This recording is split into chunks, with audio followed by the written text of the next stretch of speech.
앞에 우리 박창욱 교수님께서 일목요연하게 설명해 주셔가지고 되도록 악기 들어오는 시스템에 대해서 제가 실제 장비 위주로 설명하게 돼서 좀 쉽게 발표할 것 같습니다. 저는 지금 기업을 하고 있는데요. 이 무인 감시 분야에서는 한 30여 년 정도 일을 했습니다. 95년부터 일을 했었고, 제가 취급하는 것들은 영상은 지상에서는 지편성, 해상에서는 수평성, 우주는 달, 분할구까지 볼 수 있는 이런 특수한 이런 광학계를 일반 상용이 아니고 특수 목적으로 많이 좀 연구 개발했던 사람입니다.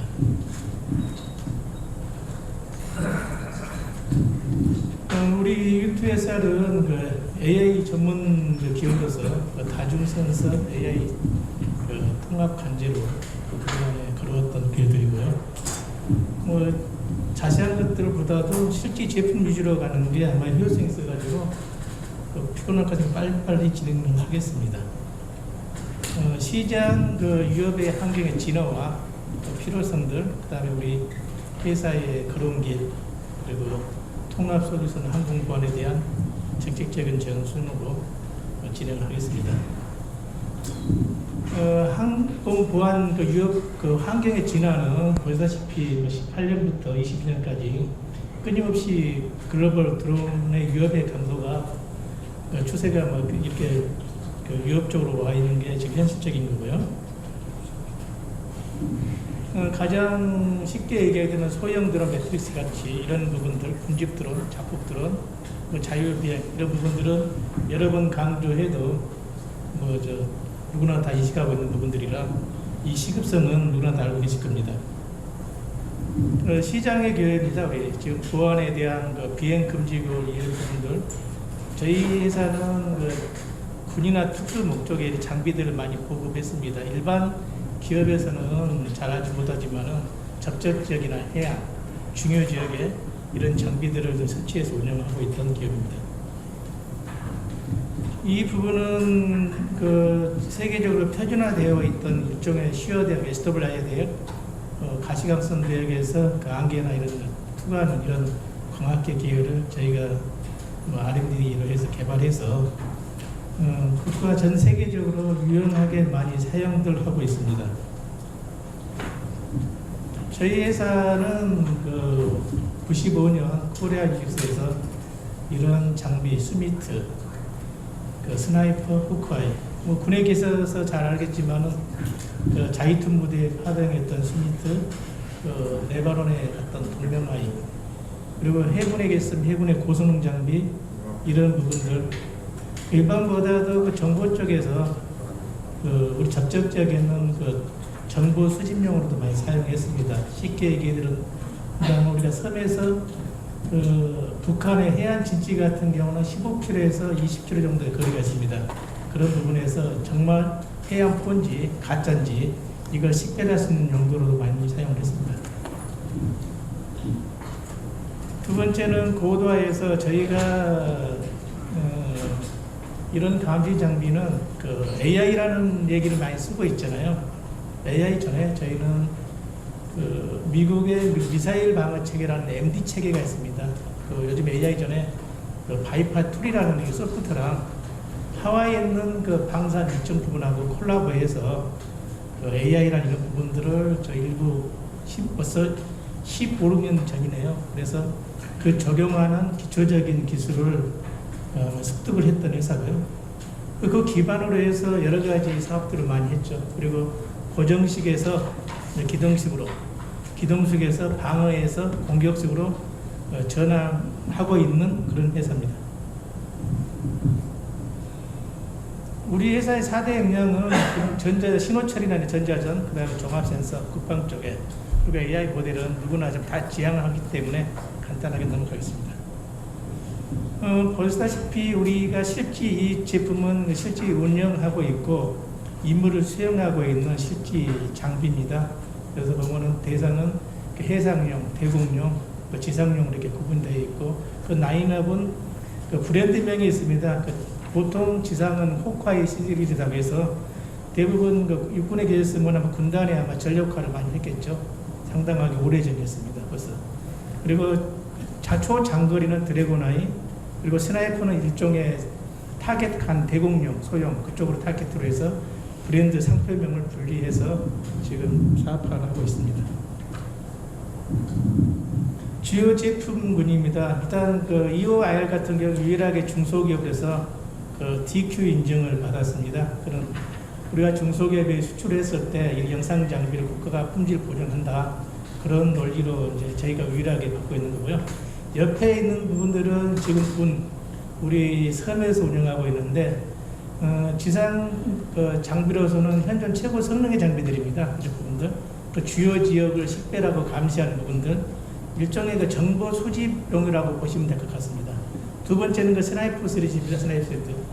일종의 지상 해상 운영하다가 대공용을 가기 때문에 그 위에만 고도각 때문에 그 형상이 좀 양날개 형식으로 그 형상이 바뀌었고요.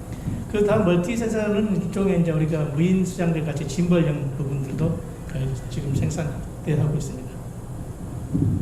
드래곤아이는 지금 이 부분은 저도 조심스러운데 일정 지역에 그 임무를 수행 중입니다. 그 실질적으로 뭐 40-50km까지 그 배를 식별하고 있는 장비고, 지금 지상에서 가장 우수한 성능의 장비로 보시면 될 것 같습니다. 옆에 있는 부분들은 그 대공용에서 기본적으로 군 밀리터리를 충족했던 이런 장비들입니다.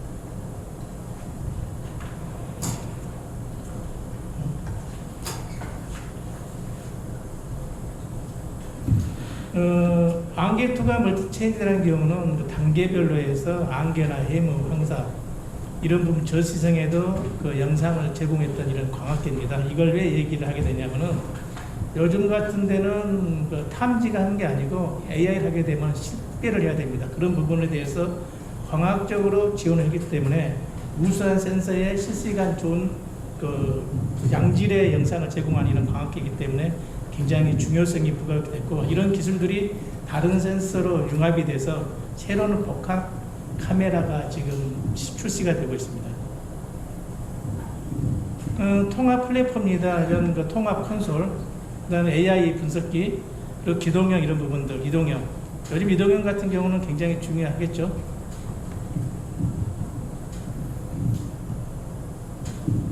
그 종합 솔루션 아키텍처입니다. 저희가 밑에 부분들은 저희가 그 특허를 유일하게 소유를 하고 있습니다. 대공방어의 이런 부분들, 나머지 기동식 이런 부분들. 왜 이게 중요하냐? 그동안에 자세히 언급을 하다 보면 우리가 일반적인 논리는 그 레이더라는 이런 전파에서 탐지를 하게, 그 탐지된 그 부분을 우리가 EOI나 카메라로 식별하는 이런 체계로 하고 있는데, 전장 상황은 그렇게 넉넉하지는 않죠. 그 스텔스 기능이나 여러 가지 다방면에서 오는 부분들을 그 레이더에서는 잡히지 않는 경우가 들어 있습니다. 그 부분은 일종의 다수의 영상 카메라도 일종의 영상 레이더의 기분으로 이중화시켜야 되지 않나, 이런 생각으로 저희는 이 관련된 기술을 계속 연구해 왔었고요. 그동안에 우리가 오래전 정책이나 이런 제안이 있었었는데, 그런 부분들이 예산 문제나 이런 구성에 대해서 이런 자료들이 부족하다 보니까 실질적으로 그게 반영이 되지 않습니다. 그러다 보니까 그 사업이 실질적으로 효율성이 떨어진 사업으로 많이 가고 있는 게 지금 현실입니다. 항공보안의 적용 방안입니다. 지금 본문에 대한 단계별로, 거리별로, 이중화를 이렇게 삼중으로 왜 저희가 강조를 하게 되냐.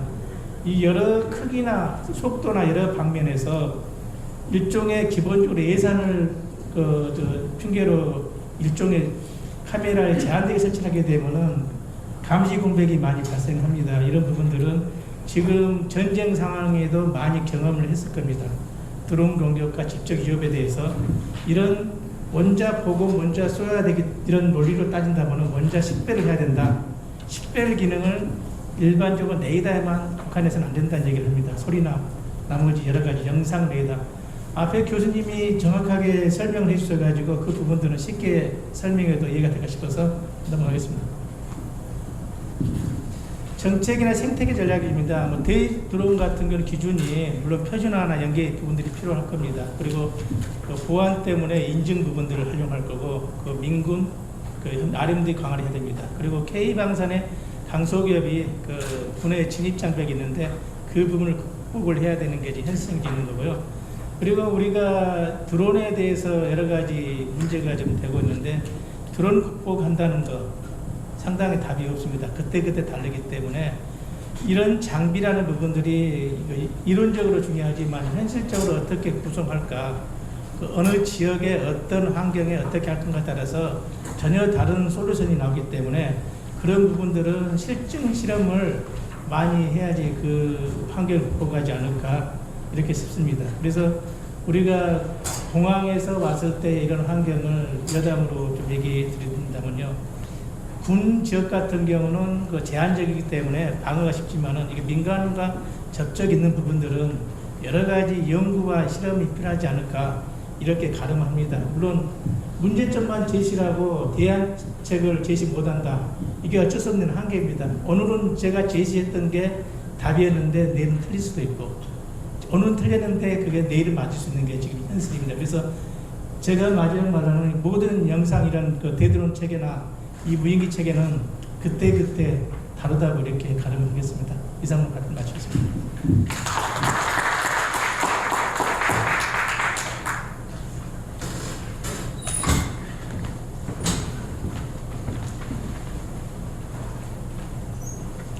사실상 이제 그 안티 드론 시스템 구축에 있어서 국산 고도화 이런